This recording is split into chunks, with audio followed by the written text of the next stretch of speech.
Niya may bulungan, ibig sabihin close yan, di ba? Siyempre, meron ba magbubulungan ng hindi close? Di ba?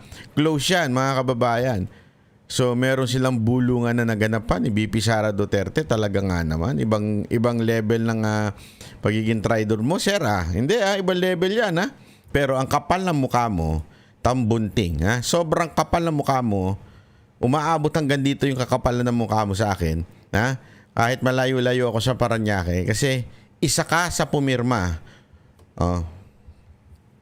Hindi, eto mga kababayan ako hindi ko to kayang gawin alam mo yun, kunwari makaaway ko man ng isang tao, hindi man kami magkasundo, pero dati kaming close, dati kami magkaibigan. Somehow, meron akong utang na loob kasi mantakin mo, ang nag-preside ng iyong oath-taking yung vice presidente. Tapos mantakin mo, isa ka sa pumirma sa impeachment ni BP Sara Duterte. Ang tertambunting, hindi ko kayo nahihiya. Ang tindi ng pagiging traitor nyo kay BP Sara Duterte, di ba? Pagiging manggagamit ninyo. Talagang, mantakin mo, hinire pa ni BP Sara Duterte sa kanyang departamento yung asawa ni Gas Tambunting, Congressman Gas Tambunting. Hindi lang ikaw ang may utang na loob, Congressman. Pati yung asawa mo may utang na loob. Pero ang lupit mo, pumirma ka sa impeachment ni BP Sara Duterte. Alam mo, ibang level yung ginagawa mo talaga. Ibang level yan. As in, ibang level yung ganyang klaseng panggagamit mo. Di ba? Yan po yung tinatawag na manga alert. O di kaya trapo alert. Bakit to? Kung saan atin pong ilaladlad ang mga ilang manggagamit na politiko. Kaya mangga, kasi manggagamit, di ba? Bakit to manggagamit? Ipapaliwanag ko sa inyo sa pamamagitan ng unang-unang bumongga sa akin. Bumingo ika nga. Unang-unang bumingo pala, hindi bumongga. Unang-unang bumingo sa akin, mga kababayan, walang iba ho kung hindi itong isang congressman na mantakin mo Ito, ganito katindi ang congressman na yan Itong congressman na yun, dati itong kaalyado. Dating kaalyado po ito ng mga Duterte. Sa katunayan, sa tindi ng pagiging kaalyado nito, una, nung siya'y sumumpa bilang kongresista, abay sumumpa po siya kay Vice President Sara Duterte. Ang makahula, may bonus sa akin ng 1,000. Sige na, unahan niya. Ilagay nyo dyan sa baba. Pero, problema kasi, baka i-forward nyo. Maniloloko nyo ako, mga mambubudol din kayo, Pero ang manghula sa akin, may 1,000. Kala nyo, 1,000, makukuha lang yan sa rally ng mga alyansa. Sa akin din, may makukuha kayo. Hulaan ninyo kung sino ito. Yung, ang kanyang team song ay pasumpa-sumpa ka pa. Ay, sus, ginugyo. Eto, ipakikita ko sa inyo itong kongresista na sumumpa pa, nag-oath-taking sa harapan ni Vice President-elect Sara Duterte. Walaan nyo kasi, no? Ladies and gentlemen, let me present to you the 2nd District Congressman of Paranaque. Nako po, eto na. Sino po ba ito? Walang iba kung hindi si Gas Tambunting. Yan, pasumpa-sumpa ka pa. Anak ka ng wewe, Ano sabi niya dito? Isang karangalan na manumpa sa aking katungkulan bilang kongresista ng 2nd distrito ng Paranaque sa harap ng ating bagong halal na Vice Pangulo. Sip-sip mo animal ka Dali Vice President Sara Duterte. Thank you, Ma'am BP Sara, for supporting me as I enter a new stage in my journey of serving people of Paranaque. Trapong-trapo datingan ito, Brad. Sa lahat ng aking mga kababayan dito sa Paranaque, maraming salamat po sa inyong suporta at tiwala. I will always work towards being worthy of your trust. Sigurado ka dyan? Parang hindi naman. Sigurado ka ba?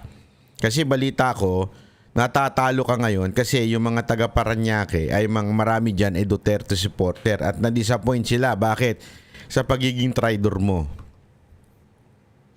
Bakit kanyo traidor, mga kababayan? Mamaya natin, bago natin sabihin kung bakit siya traidor, eto muna. Para ipapakita natin isa-isa yung mga picture at ebidensya na siya ay isang mangga. Okay? Ito. Ano yan? Naku, pabulong-bulong ka pa. May bulungan bang nagaganap? Hindi, pagkabi nga ganyan may bulungan, ibig sabihin close yan, di ba? Siyempre, meron ba magbubulungan ng hindi close? Di ba? Close yan, mga kababayan. So, meron silang bulungan na naganapan ni VP Sara Duterte. Talaga nga naman. Ibang level ng pagiging traidor mo, sir. Hindi, ibang level yan, Yung ganyang kakatraidor, mantakin mo, may tiwala sa iyo si VP Sara Duterte.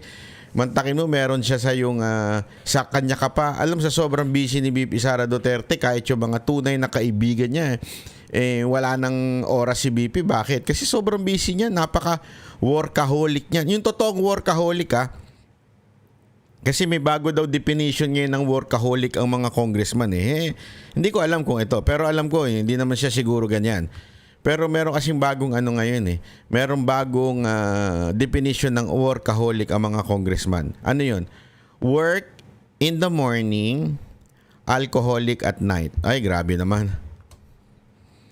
Pero hindi ganoon si Tambunting, hindi ganoon. Hindi naman halata sa kanya na na manginginom siya. O hindi naman, sa tingin ko hindi siya manginginom Hindi naman siguro. Okay? Pero gayon pa man, balik tayo sa sinasabi natin na medyo meron talagang closeness itong si Tambunting at saka si VP Sara Duterte. Sobrang close nila kasi may bulungan nagaganap Di ba? Pwede mo bang sabihin sa jowa mo na, naku, bulong-bulungan. Bulong lang kami, bulong lang. Di ba? Walang yan, walang Hindi, may closeness. Ibig sabihin ng closeness, walang malisya. Ibig sabihin, close kayo sa trabaho, di ba? Close kayo sa ginagawa ninyo kasi may bulungan kayo nagaganap. Di ba? Hindi kaya nagbubulungan kasi hindi marinig kasi naka-face mask. Basta may bulungan sila. Pero ang kapal ng mukha mo, Tambunting, sobrang kapal ng mukha mo, umaabot hanggang dito yung kakapalan ng mukha mo sa akin, kahit malayo-layo ako sa Paranaque kasi isa ka sa pumirma. Hindi, eto mga kababayan ako hindi ko to kayang gawin alam mo yun, kunwari makaaway ko man ng isang tao, hindi man kami magkasundo, pero dati kaming close, dati kaming magkaibigan, somehow meron akong utang na loob kasi mantakin mo, ang nag-preside ng iyong oath taking yung vice presidente, tapos mantakin mo isa ka sa pumirma sa impeachment ni VP Sara Duterte. Anak ka naman ng wewe, Grabe ang mo, Ang dapat dyan, alam mo, bumili ka ng bagoong. Bakit? Sobra ka mang gagamit Manggang-mangga ka, Sinulit-sulit mo, may bulungan pa. Hindi, baka sabihin ninyo, ito. Ito pa, May papakita ko. Aside siya yung pumirma dyan sa impeachment, isa sa mga impeachment. Close din siya. Kita mo. Yung ngiti mo, ngiting panalo dyan, brad. Para kang nanalo na si Pistik dyan, Diba yung ngiti mo para talagang Mr. President, close kami ng anak mo, President. Mr. President, close kami, tingnan mo. Sino naman yung nasa baba? Naku po. Naku po, pareho ng karakas. Ano po yan? Bakit ganyan yan? Ano yung pareho silang karakas? Huwag nyo masamain yun. Walang akong ibig sabihin. Hindi physical yung sinasabi kong pareho ng karakas. Ang sinasabi natin, pareho silang quote-unquote close sa mga Duterte. Di ba?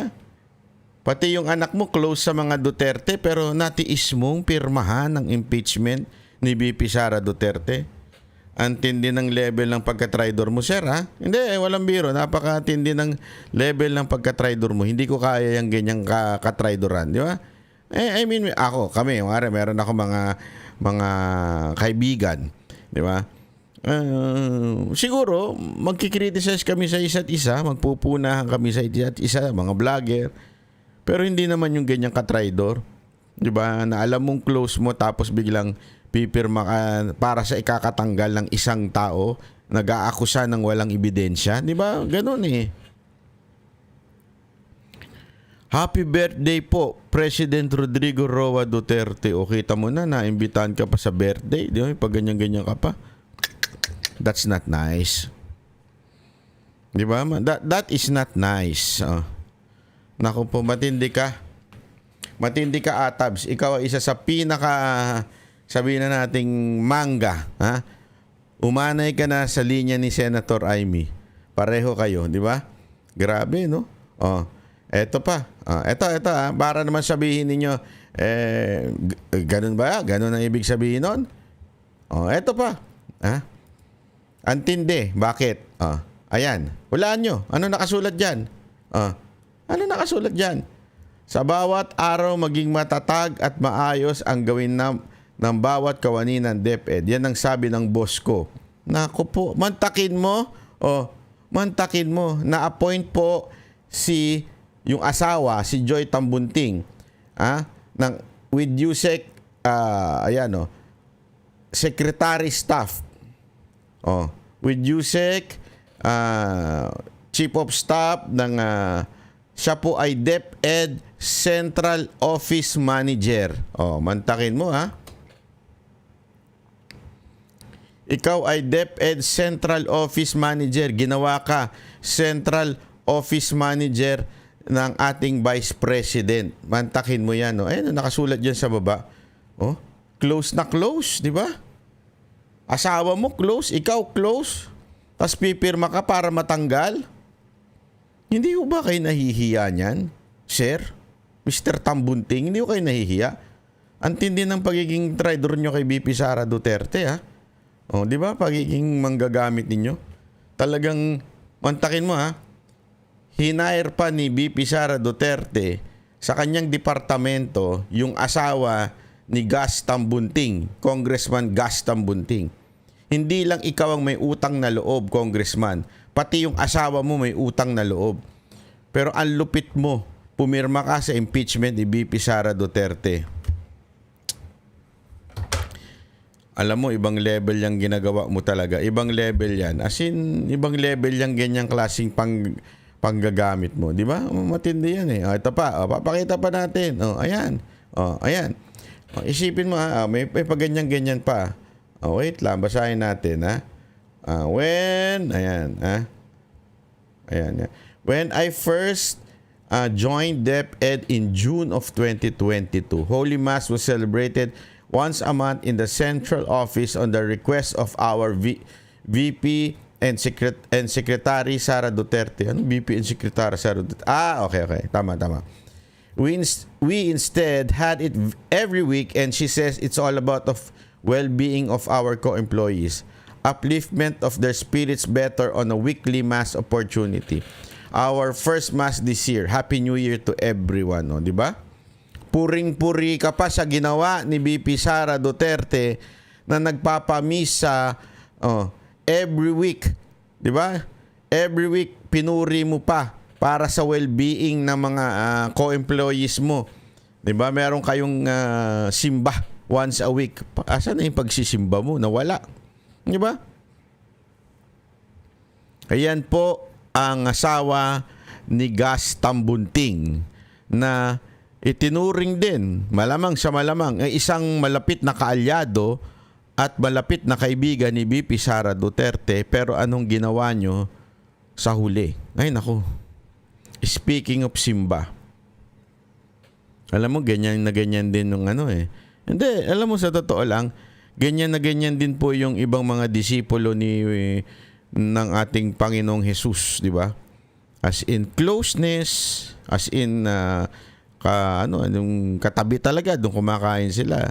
Tandaan ninyo, nung unang panahon, pag ikaw ay sumama sa hapagkainan, at talagang, kasi when you say at that time, when you dine, hindi ho yung mga katulad ngayon na parang fast food ang kainan, yung wala pang 30 minutes na hinain sa'yo, ubus na. Hindi. Sa panahon nung panahon ni Kristo, when you say you dine, it's a fellowship. It's more than 2 hours of talking and being at the moment. Walang cellphone. Siyempre, hindi naman siguro nagsiselfone mga tao. Ngayon kasi, ugali na ng mga Pilipino. magdi-dinner ang pamilya, nagse-cellphone ng anak, di ba? Para bagang napipilitan lang yung anak. Minsan, ang sarap nga hampas yung cellphone sa mga anak eh. Ayaw nyo kaming kausapin. No, sige, kayo nang bahala magpakain sa sarili ninyo. Sigurado ko, pababa nila, cellphone nila. Bahala na kayo kumain. Ha? Maghanap na kayo na magpapakain sa inyo. Hindi, totoo eh. Diyan, nung time na yan, when you dine with a person, ibig sabihin you're close. Kaya nga naalala ko dito yung kay Kristo eh. Close sila nung mga disipulo. Yung mga disipulo na close, nung at the moment na inuusig na, ba't pinagbibintangan ng kung ano-ano si Kristo. Tandaan ninyo, Jesus Christ was crucified not because He's preaching another gospel. No. He was accused of many things. As in, kasi at that time, merong ano yun eh, merong nangyayaring parang hindi naman revolusyon o revolt. Kasi nga po, tandaan niyo yung Jew ay under ng ibang yung mga Hudyo ay under ng ibang pamamahala. Hindi ho pamamahala ng Jew. So, laging praning po yung pinuno nung sumakop sa kanila, kaya tuloy etong mga Jew minsan may mga zilot sa kanila, yung parang mga hindi naman aktivista, parang gano'n ang datingan. Pero gano'n, parang papalag sa gobyerno na tapos meron pang prophecy na merong King of Kings na papanganak na magpapalaya sa Jew. Kasi nga, remember, sila po ay under different government. So iniisip siguro nila, nako, ito na si Kristo yun, magpapalaya sa amin sa gobyerno ng na sumakop sa amin. So nagsama-sama sila, sinundan nila. Pero kasi lagi nagsasabi ang Panginoong Hesus kingdom. Akala nila na the Lord Jesus Christ were establishing a kingdom here on earth. Hindi yun ang tinutukoy ng Panginoon. Kung hindi kingdom in heaven o the second life o yung eternity, yun po ang pinag-uusapan ng Panginoon.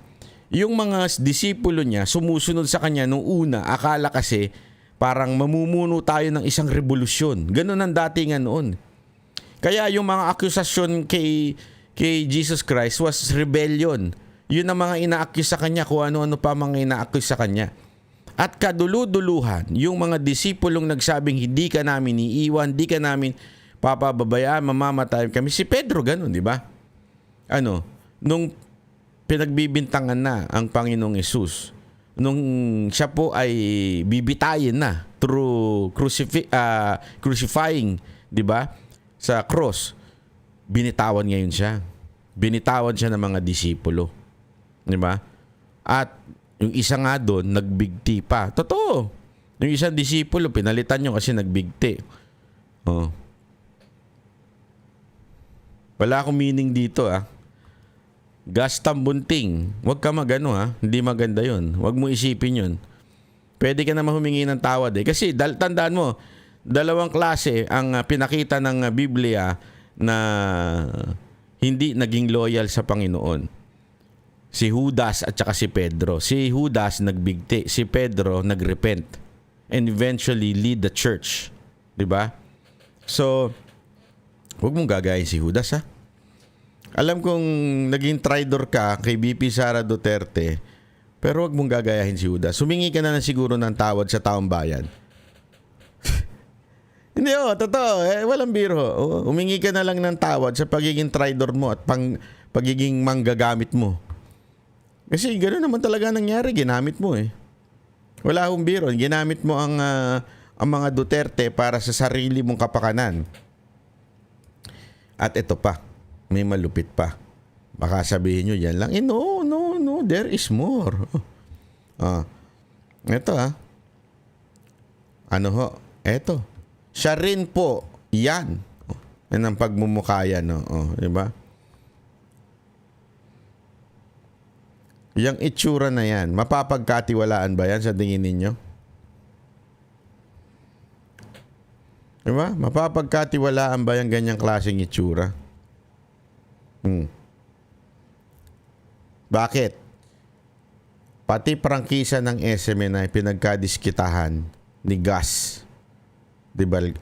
Gus Tambunting. Mantakin mo. Siya ang nag-deny ng franchise ng SMNI. Ngayon nga, bilang chairman ng Committee on Legislative. So, ibig sabihin, makinig kayo.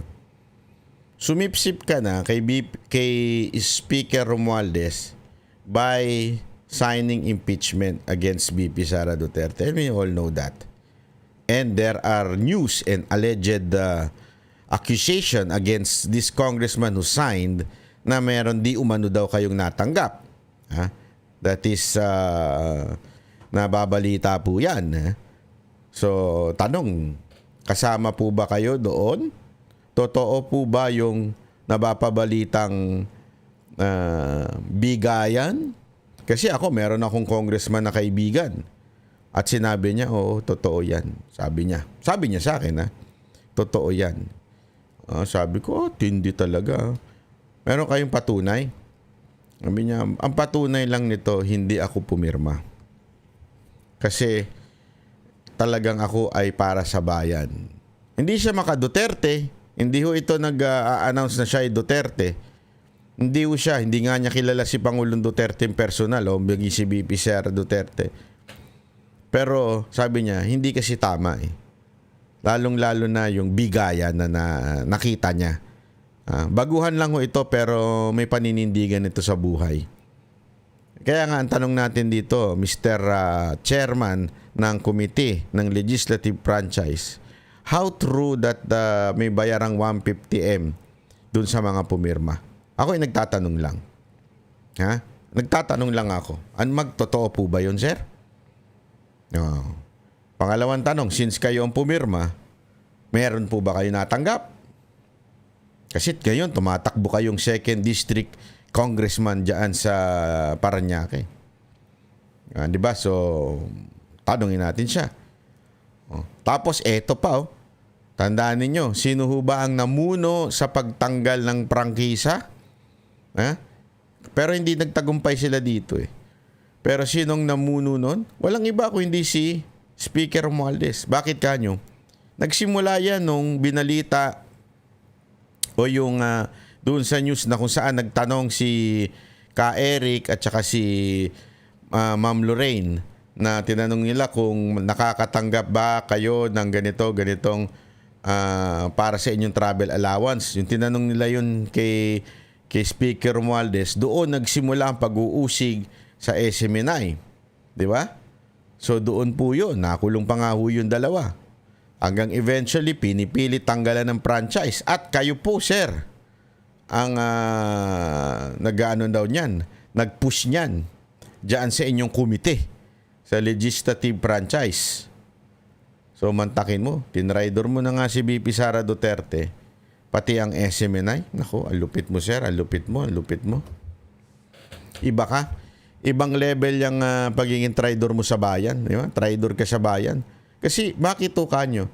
Ito whether you like it or not, this is a fact. Only SMNI gave a balance and help para mapaupo ang ating presidente ngayon. Actually, inyo palang presidente. Hindi ko presidente yan. Presidente ninyo. And yet, tinraidor sila ang SMNI. At ikaw pala isa sa mga namuno noon. Nako. Malupit ka. Makainom nga muna. There is more. Kala nyo tapos na. Uminom lang ako mga brad. Hindi pa yan. Hindi pa kumpleto yan. Meron pa. Ano yon? Banat bay. Eto pa. Ano naman yan? Sino naman yung mga nasa picture na yan? Post ito ng kanyang asawa. Thank you for the dinner, my beloved ABS-CBN bosses, Mr. Mark Lopez and Mr. Carlo Katigbak. You never cease to amaze me. Salamat. With me is my beloved husband, the only congressman of my heart, Gus Congressman Tambunting. Nako. Nakipag-usap pa pala kayo sa ABS-CBN. Nako. Isipin mo ikaw ang chairman ng committee ng franchise, ha? Legislative franchise, tapos nakipag-usap ka sa mga sa ABS-CBN. Kaya pala napapabalitang malalagyan na ng franchise at babalik na ang franchise ng ABS-CBN. Ibang level ka, sir. Ibang level. Yung pagiging sip-sip mo sa gobyernong to, pagiging mangga mo sa gobyernong to, ibang level. No, walang biro. Ibang level po, mga kababayan. Ibang level po, ha? Talagang matindi ka, sir. Nakakaano ka. Naku, ewan ko na lang. At, syempre, after that meeting, it was January, it was January 17, February, anong sinabi? Parañaque Congressman Gas Tambunting presides over the ABS-CBN franchise renewal in light of Philippine Competition Commission report favoring the same. Kaya pala, babalik ang ABS-CBN. Yan yung nababalita-balita dahil ikaw mismo nag-post nito. Congressman, ayun, verified yan. Ikaw mismo pala ang gustong magbalik dito sa renewal ng franchise ng ABS-CBN.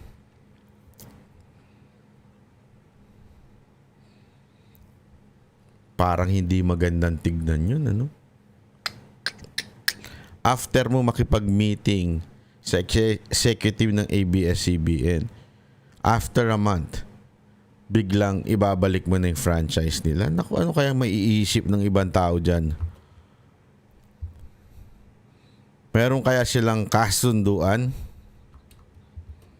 Meron kaya?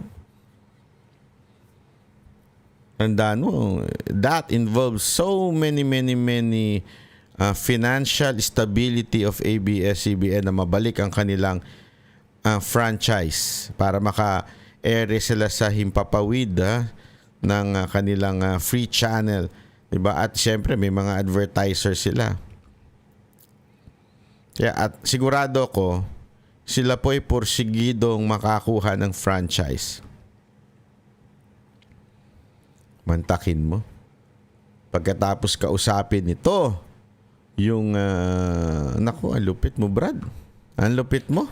Wala akong masabi sa'yo. Kaya ikaw ang buena manong i-feature ko dito sa ating bagong programang Mangga Alert. Yan na ang kanyang ending. Ito ang pinagsimulan niya. Ayan. Ang pinagsimulan niya ay pasumpa-sumpa ka pa. Tapos dito naman pabulong-bulong ka pa. Ay, grabe naman yan, no? Di ba? Tapos bigla kang pumirma.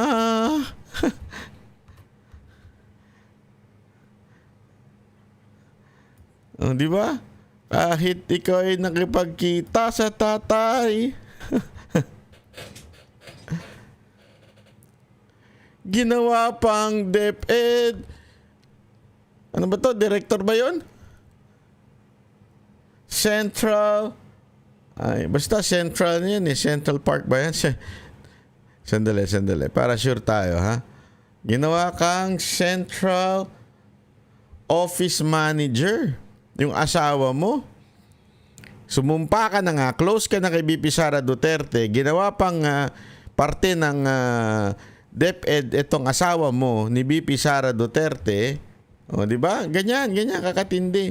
Tapos yung asawa mo pinuri pa si BP Sara Duterte. Anong binalik mo? Inano mo ang kanyang legislative ng SMNI na sumusuporta, alam naman natin, sa mga Duterte.